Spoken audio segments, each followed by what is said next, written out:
Artıq biznesmen və sahibkarlar 30, 40, 50 yaşlı şəxslər deyil, 6-17 yaş arası uşaq və yeniyetmələrdir. Onların 2026-cı il üzrə təqdim etdiyi ən mükəmməl layihələri isə Miniboss Business School Bakının keçirdiyi startaplar üzrə milli çempionatda seçilir. Burada 20 layihə təqdim olunacaq.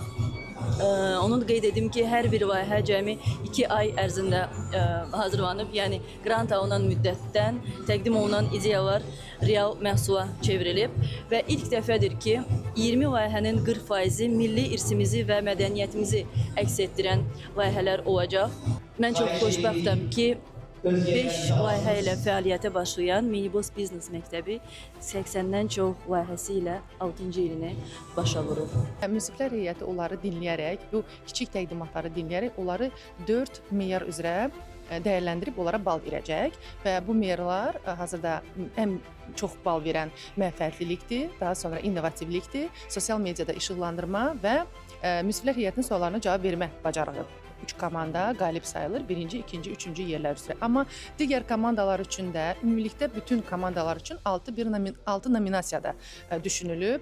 Yəni o 6 nominasiya üzrə də bizim təltiflərimiz olacaq.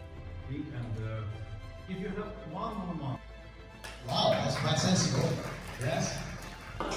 Gənc biznesmen və sahibkarlar milli çempionat çərçivəsində öz məhsullarını gələn qonaqlara satırlar. Bəli, təqdim etmirlər, satırlar və bu yolla birbaşa prosesdə iştirak edərək alıcılarla ünsiyyət qabiliyyətlərini də inkişaf etdirirlər. Düzdürmü? Satış necə keçdi? Yaxşı oldu. Biz onlar demək ki, hər şeyi satdıq, yaxşı alındı. Mən başqa komandalarından üstünəm. Alıcıları yaxınlaşıram ki, daha çox bizim proyektimizi alsınlar. Bilmək olar sənin proyektin haqqında məlumat əldə etmək olarmı? Nə satırsan? Bəli, bizim proyektimiz Lepas Az adlanır. 100% təbii dəridən hazırlanmış pasport üzükləridir. Əla, görmək olar? Bəli, problem deyil. Üzünlüyü odur ki, 100% təbii dəridən və Azərbaycanı təmsil edirlər onlar. Biz digər bir iştirakçıdan müsahibə aldığımız zaman yanımıza bu bəy, biznesmendilər, bəy deməliyik, bu bəy yaxınlaşdı və bildirdi ki, məndən də müsahibə alın, mən də öz biznesim haqqında danışmaq istəyirəm. Buyur, danış. Mənim öz biznesim var, çünki məndə konkurent də yoxdur. Hamıdan yaxşı mənəm biznesmen. Çünki mən bütün produktlarımı satıram və münasib qiymətə satıram.